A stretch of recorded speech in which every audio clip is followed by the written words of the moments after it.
Road Dog Boxing, motherfucker. Hey, what? Yeah, no, go ahead. Go ahead. I'm sorry. Oh yeah. So, but I got news for you guys. Uh-oh. But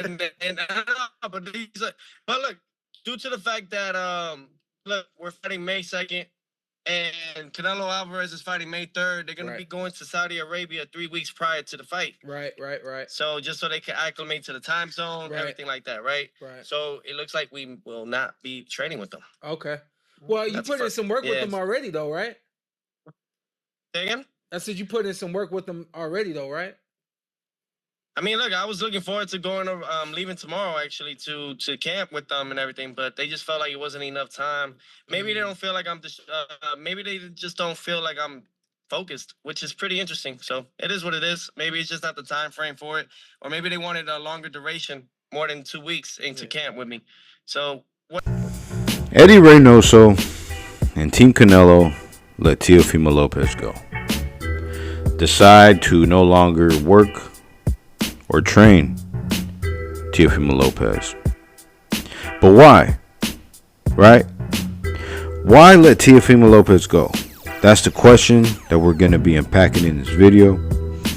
So let's jump right into it, man. So in the video that we just watched, Teofimo Lopez explaining to Sean Porter why he's no longer training with Eddie Reynoso and Team Canelo.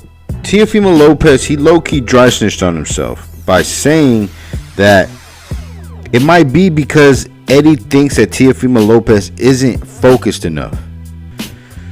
And to this, I will say, well, yeah, that is very obvious. Teofimo Lopez seems to be interested in everything except boxing. This guy seems to be all over the place, like scatterbrained.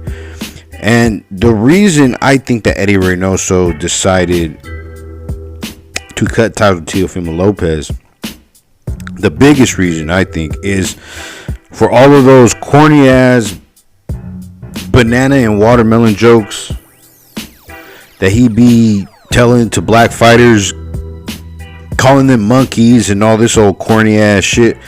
Man, I think that's the biggest factor right there, because if you take a look at how Team Canelo and Eddie Reynoso carry themselves, they're all business. They're very serious and very professional. They're not with all that clown activity that Teofimo Lopez displays and puts on. In fact, they're the exact opposite of the shenanigans.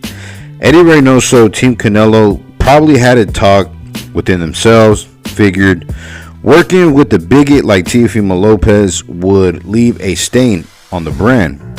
Because again, Team Canelo, Eddie Reynoso are very classy guys. They conduct themselves very classy and professional. And they realize Teofimo Lopez's sense of humor and personality is very low class.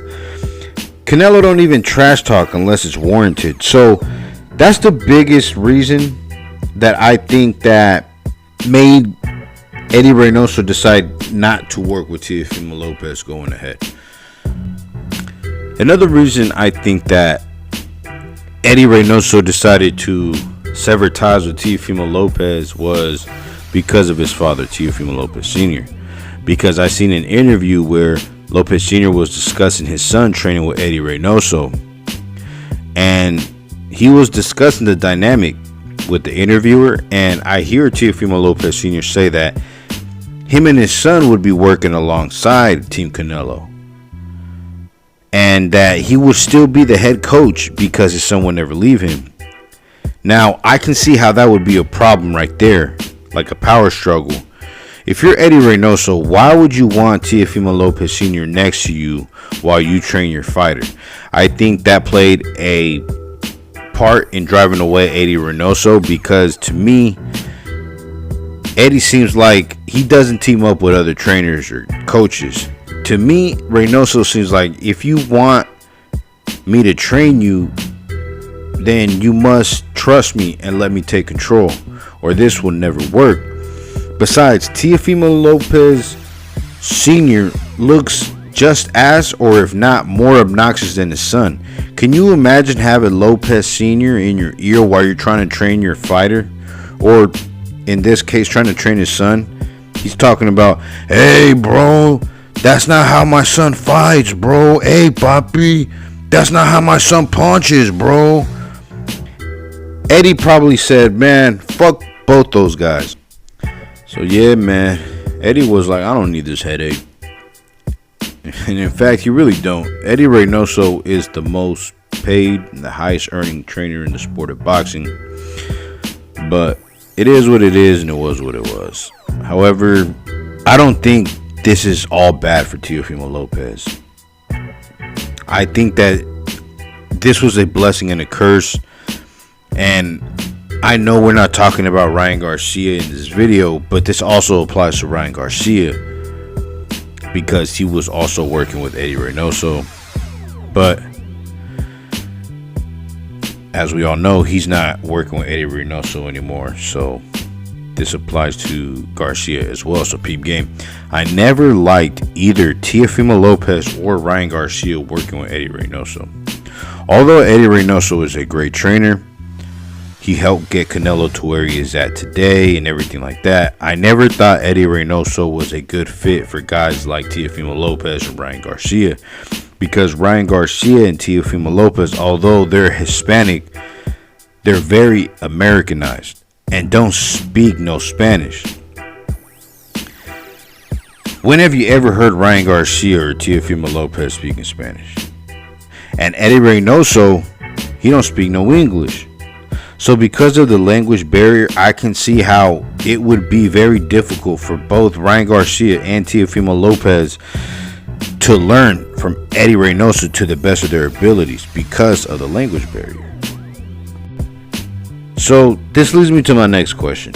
Where does Teofimo Lopez go from here? Because Lopez is now back to square one with no trainer. And you can say, well, he has his father, right? But I'm pretty sure that we could all agree that having Teofimo Lopez Sr. in your corner is not going to be enough.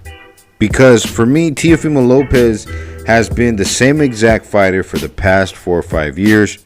I haven't seen any new tools in his tool bags. He's been very stagnant when it comes to his boxing skills. I think that it's because his father has reached his limit or his apex on how much he could teach or train his son. Teofimo Lopez Jr. struggles versus outside defensive style boxers, and that's exactly who he's going to be fighting in his next fight. He looked like shit versus Sandor Martin. He looked even worse versus Jermaine Ortiz because he doesn't know how to cut off the ring. And I don't think that his dad could teach that, because if he could, he would have already.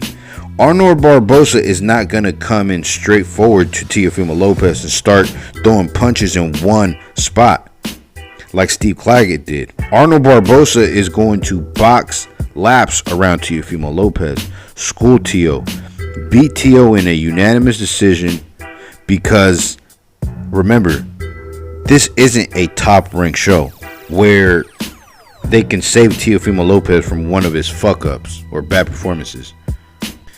A good fit for Teofimo Lopez would be Robert Garcia or a Buddy McGirt, but because of all of his racist antics and remarks and stupid ass shit this guy says out in public, I'm pretty sure he's burned a lot of bridges in the sport. I don't know if many people would want to work with him after that anymore. So for right now, it's looking like Arnold Barboza might be the new champion at 140 pounds. Just remember where y'all heard it first. There will be a new WBO world champion at the junior welterweight division come May, unless Teofimo Lopez can figure out something ASAP and learn how to cut off a ring. It's that simple. But anyways, guys, that's all I have for this one. Let me know what y'all think down in the comment section, man. Let's chop it up. Let's talk some boxing, man. And you already know, once again, this has been your boy, Old Dog, boxing in the mouth. This bitch.